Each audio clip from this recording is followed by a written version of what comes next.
Hello guys, it's me again, Hero. I'm very excited and looking forward to unbox this phone, Huawei Nova 7 5G.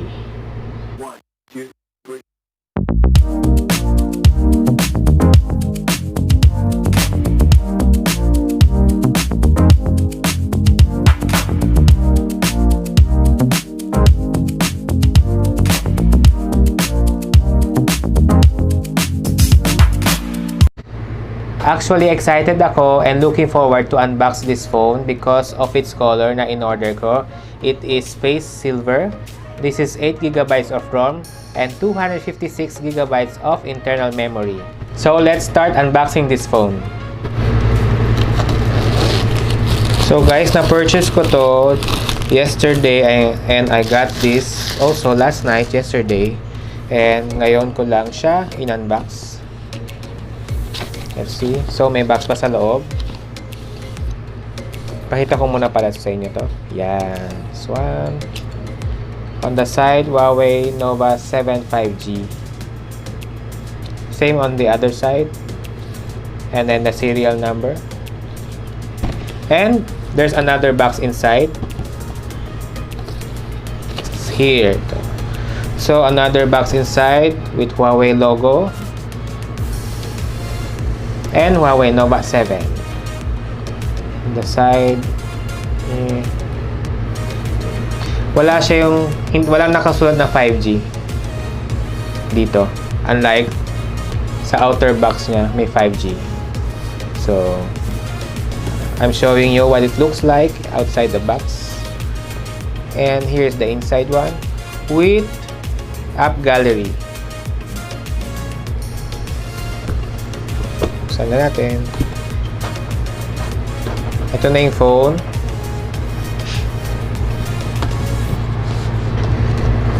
And the SIM ejector pin. Oh, may free jelly case.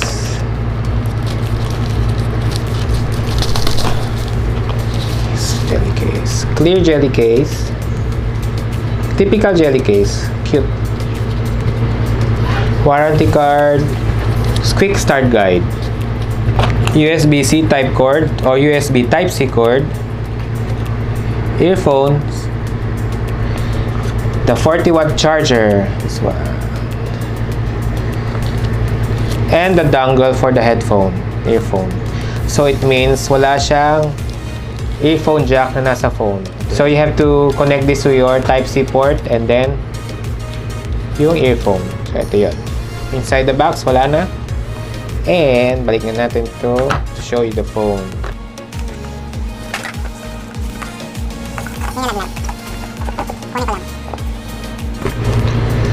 So here's the phone. Tanggalin na natin. There. Wow! Ang ganda na phone. Para siyang mirror. Space gray talaga ang dating.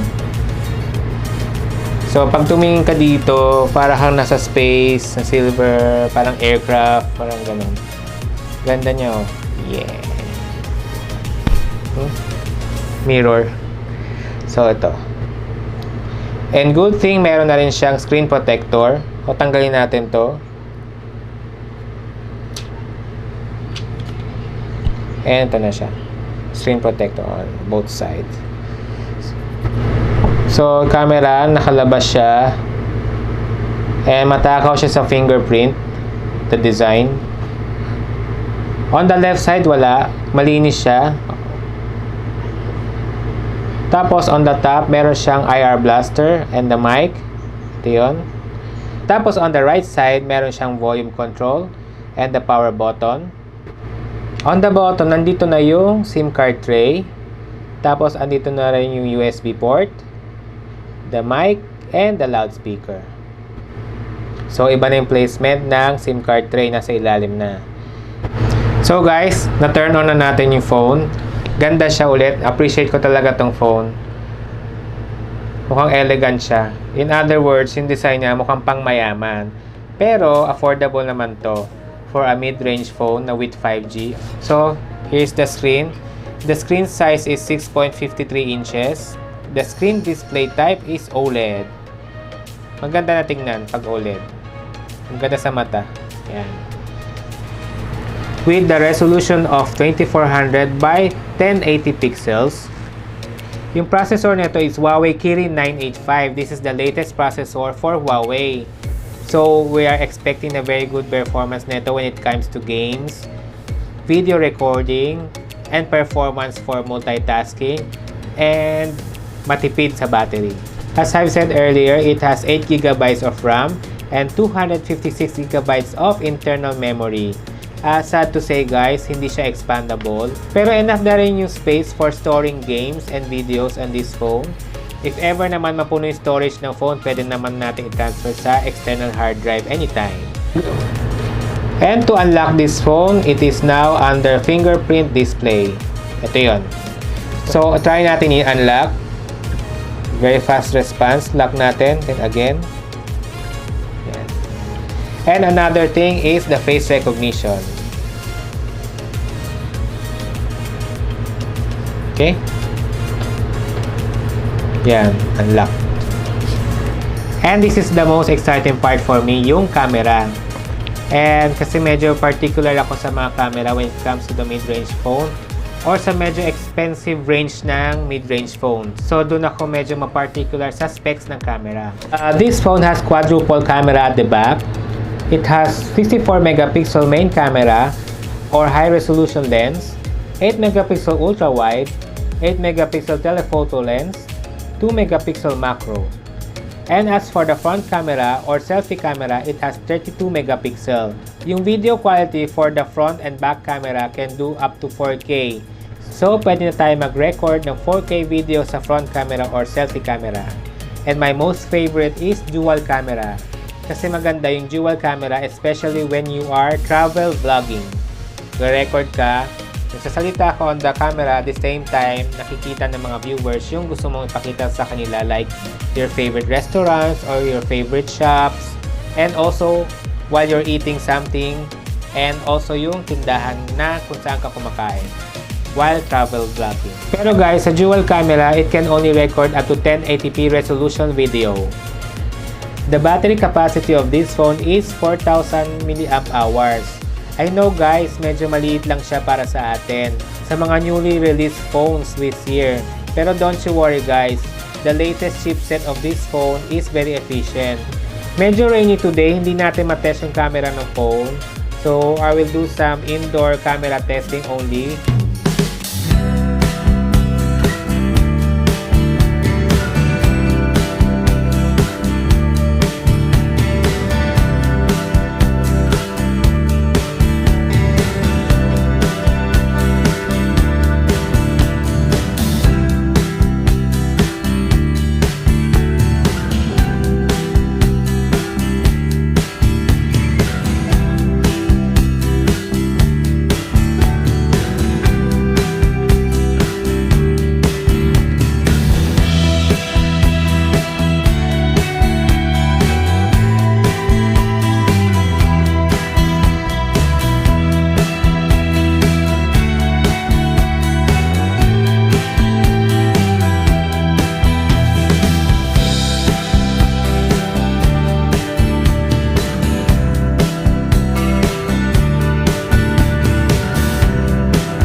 But don't you worry guys, babalik tayo for another review for the camera samples taken from this phone, as well as multitasking, video samples from YouTube and Netflix, as well as the gaming. So guys, that's it for now. And I hope to see you next time. By the way guys, meron ako ulit giveaway and I will reveal that on my next video. So that's it for now guys. See you next time. Bye!